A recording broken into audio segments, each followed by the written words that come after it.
Curta, compartilhe, comente e se inscreva no canal. Em nome do Pai, e do Filho, e do Espírito Santo. Amém. Naquele tempo, Jesus entrou de novo na sinagoga. Havia ali um homem com a mão seca. Alguns o observavam para ver se haveria de curar em dia de sábado, para poderem acusá-lo. Jesus disse ao homem da mão seca: "Levanta-te e fica aqui no meio." E perguntou-lhes: "É permitido no sábado fazer o bem ou fazer o mal? Salvar uma vida ou deixá-la morrer?" Mas eles nada disseram. Jesus, então, olhou ao seu redor, cheio de ira e tristeza, porque eram duros de coração, e disse ao homem: "Estende a mão." Ele a estendeu e a mão ficou curada. Ao saírem, os fariseus com os partidários de Herodes imediatamente tramaram contra Jesus a maneira como haveriam de matá-lo. Palavra da salvação. Glória a vós, Senhor. Meus irmãos e minhas irmãs, até agora, no Evangelho, que é o de São Marcos, que estamos vendo, meditando durante a semana, Jesus ainda não estava causando um incômodo às autoridades religiosas do tempo dele.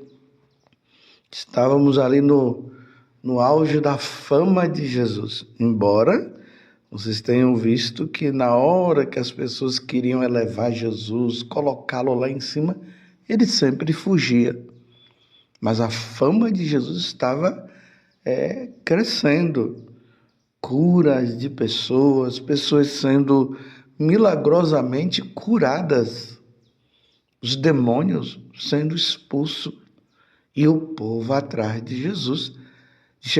Tinha chegado até o ponto dos discípulos dizerem a Jesus: "Todos te procuram."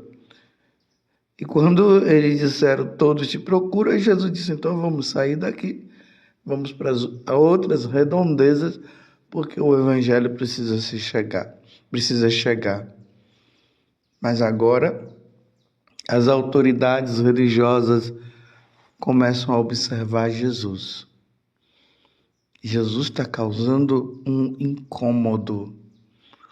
O bem que ele está fazendo chegou no coração agora daqueles que se julgam os donos da lei, os donos dos ensinamentos ali, dos mandamentos e tudo mais. Hoje, de maneira especial, nós estamos aqui com os fariseus e os partidários de Herodes. Nós estamos no capítulo 3, do versículo 1 até o 6º do Evangelho de São Marcos. Eles estavam ali na sinagoga observando o que Jesus iria fazer diante daquele homem de mão seca, e era o sábado. Na concepção do judeu, o sábado é o dia do Senhor. Para nós cristãos, já não é mais o sábado, é o domingo, porque Jesus ressuscitou ao terceiro dia. Então é no domingo que nós nos reunimos para prestar o culto devido a Deus através da celebração da Santa Missa, que é o sacrifício de nosso Senhor Jesus Cristo. Assim como para os judeus, Deus havia descansado no sábado, e o sábado era o dia por excelência, para nós o domingo também é o dia por excelência. Nós não podemos de maneira nenhuma faltar à missa dominical.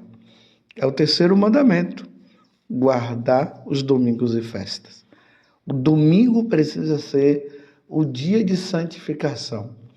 É por isso que aqui nas homilias eu sempre falo para vocês, quando é domingo, eu digo: hoje é domingo, hoje é o dia do Senhor, hoje é o dia em que as famílias se reúnem todas em volta do altar. Esse dia mesmo eu estava falando lá na roça, o casal que reúne ali chama os seus filhos, os pais. Eles não têm carro, mas eles têm a carroça.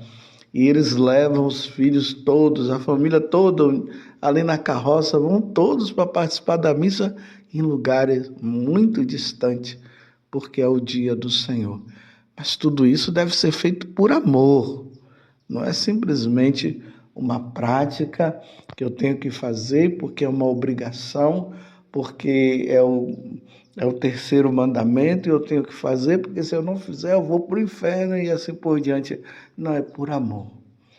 É o entendimento do que é o sacrifício da missa, a importância da missa. Deus se dá a nós no sacrifício da cruz. E a missa é o sacrifício de nosso Senhor Jesus Cristo. Por fim, os fariseus, aqui no caso, e os herodianos, que eram assim praticantes da lei, o dia do Senhor é o sábado na concepção deles, e a lei dizia isso, mas já disse para vocês que para nós é o domingo. Os primeiros cristãos começaram a ver que a nova criação começava agora com a ressurreição de nosso Senhor Jesus Cristo, com a sua morte e ressurreição. Enfim, praticantes da lei. No dia do sábado é preciso ir para o templo. Quem morava nas cidades muito longe, que não podiam ir para o templo aonde oferecia o sacrifício, eles iam para a sinagoga. É o dia todo dedicado a Deus. Mas eles chegaram no extremo do zelo. Esse é o problema. Na compreensão deles, nada poderia ser feito além do que ir para o templo ou para a sinagoga. Nenhuma outra coisa poderia fazer. De um certo ponto, tá certo, a lei precisa ser cumprida, é o dia do Senhor. Mas e o bem? A caridade, ela deve deixar de ser feita por causa do culto que precisa prestar a Deus? Essa é a questão que Jesus está trazendo, ele como Deus, às autoridades religiosas daquele tempo. Por isso que diante daquele homem de mão seca que precisava ser curado, e era a oportunidade dele, era o momento, era aquele, e ainda estava ali numa sinagoga. E Jesus, então, vendo as intenções do coração dos fariseus e dos herodianos, Jesus então faz a pergunta: é permitido no sábado fazer o bem ou fazer o mal? Salvar uma vida ou deixá-la morrer? Mas eles não disseram nada, porque Jesus jogou na consciência deles. Tudo bem, estamos indo agora, estamos aqui na sinagoga, o ensinamento vai ser dado, ou estamos agora no templo, o sacrifício vai ser oferecido, mas existe esse homem aqui que está com a mão seca. Existe essa pessoa que eu preciso levar no hospital. Existe essa criança que precisa ser alimentada. Existe esse doente que eu preciso cuidar dele. Então, aqui entra a pergunta profunda que Jesus está fazendo. Então, é permitido no sábado E para nós no domingo, é permitido no domingo fazer o bem ou fazer o mal? Salvar uma vida ou deixá-la morrer? Essa é a pergunta, meus irmãos, que vai no âmago do nosso coração, do nosso ser. Deus se agradaria mais de ir na missa e deixar, você que é mãe, deixar de alimentar os seus filhos, ou você que é pai, ou você ter que ir para a missa e deixá-los com fome? Você está compreendendo? Essa pergunta. E lá no fundo do coração, o próprio Deus vai nos dizer: vai dar de mamar o seu filho. Depois você vai fazer as suas práticas religiosas. É por isso que no capítulo 25 do Evangelho de São Mateus, é engraçado que muitas vezes eu confundo o capítulo 25 com o capítulo 24. Mas é o 25 que fala justamente das obras de misericórdia. E ali vai dizer assim, no versículo 34: então dirá o rei aos que tiverem à sua direita: vinde, bendito de meu Pai, recebei por herança o reino preparado para vós desde a fundação do mundo.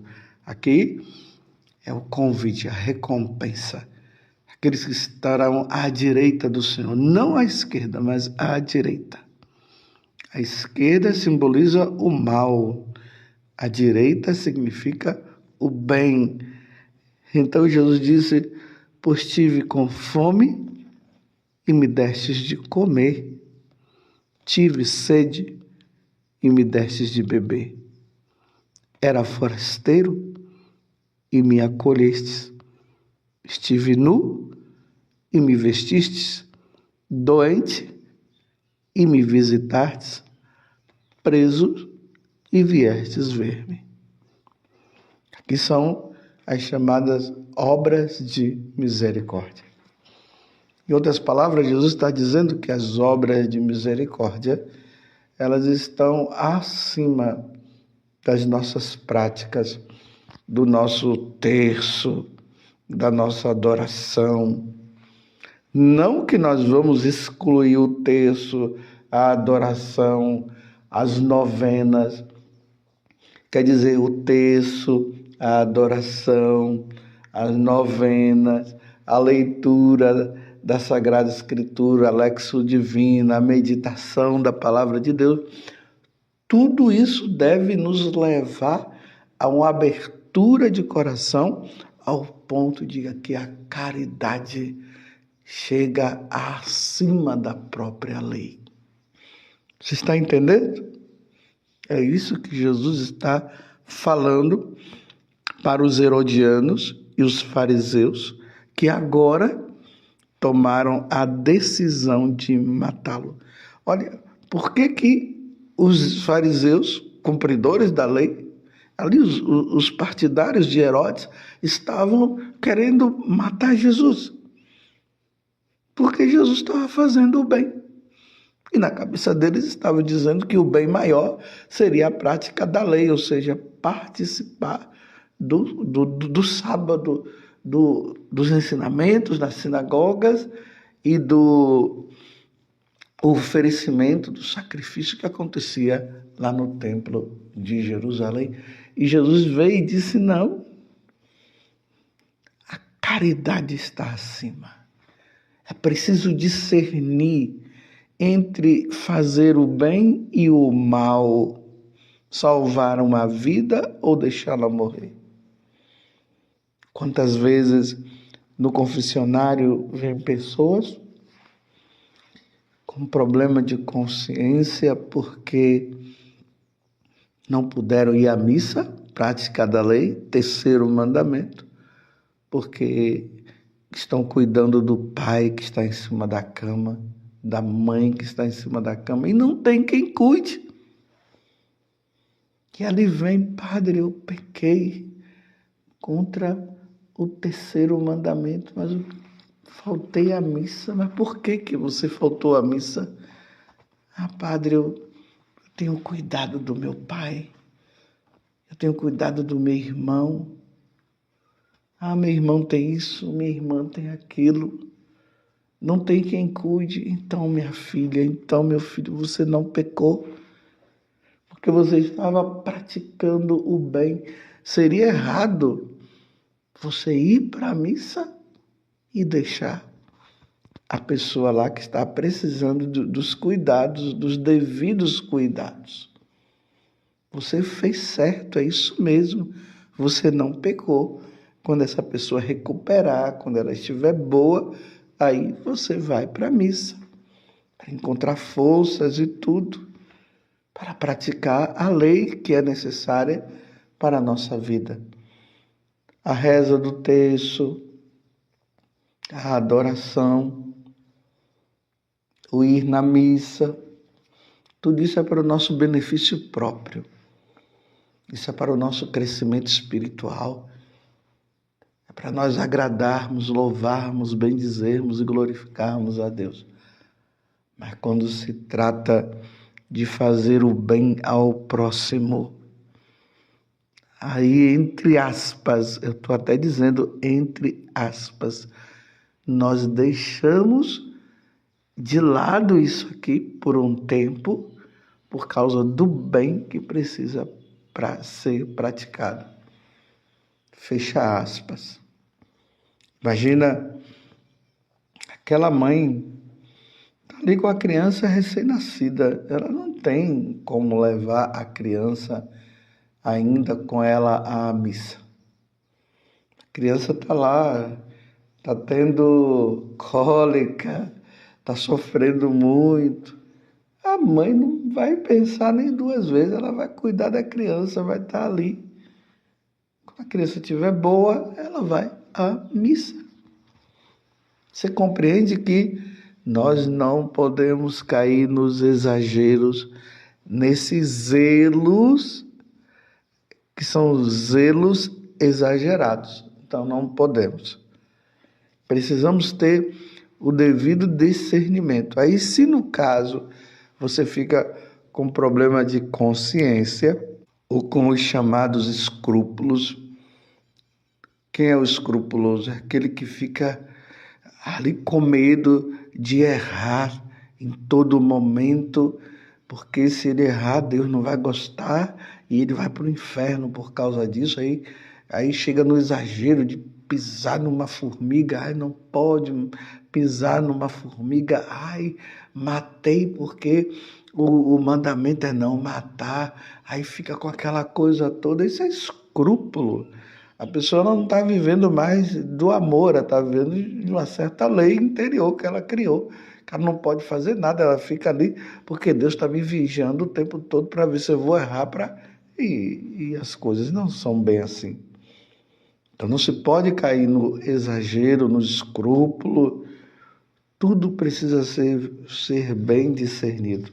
Agora, imagina a pessoa, ela não vai na missa porque ela está com preguiça. Aí pecou gravemente. E eu estou falando a missa porque a missa é a oração por excelência. O maior culto que nós podemos prestar a Deus é participando do sacrifício da Santa Missa. Não é o rosário, não é o terço, não é a adoração, não é as outras. Isso aqui são meios que nos levam, sim, ao sacrifício da missa. Se essas coisas não nos levarem ao sacrifício da missa, está sendo em vão. Imagina, tem pessoas por aí que dizem, eu não vou na missa, mas eu estou rezando o texto em casa. Se esse texto não te leva à missa, não está valendo nada, viu? De nada vale. Você compreendeu? O bem, a caridade, ela está acima de qualquer situação, meus irmãos. O Filho do Homem, ele não veio para ser servido, falou Jesus. O Filho do Homem veio para servir e dá a vida pelos seus. Parabéns a você que tem dado a vida pelo outro, ao ponto de você não ter nem tido tempo de rezar. Mas precisa rezar. Mas você não rezou porque você teve que se dedicar inteiramente a fazer o bem àquela pessoa. Parabéns para você, ainda mais você que ama tanto a Deus, e essa é a forma de amá-lo. E o amor é tanto que você queria estar ali fazendo suas orações e tudo mais, e isso leva em conta porque você queria rezar o texto, você queria fazer a sua adoração, fazer a leitura da Sagrada Escritura, você queria estar na missa, mas você não está podendo ir, porque o seu pai está em cima da cama, ele não tem como ir no banheiro sozinho, ele não tem como trocar roupa, ele não tem como se alimentar sozinho, e você está sendo ali, você está cuidando. Parabéns para você. Louvado seja nosso Senhor Jesus Cristo, para sempre seja louvado, e a sua mãe Maria Santíssima, e desça sobre você a bênção de Deus Todo-Poderoso, Pai, Filho e Espírito Santo. Amém.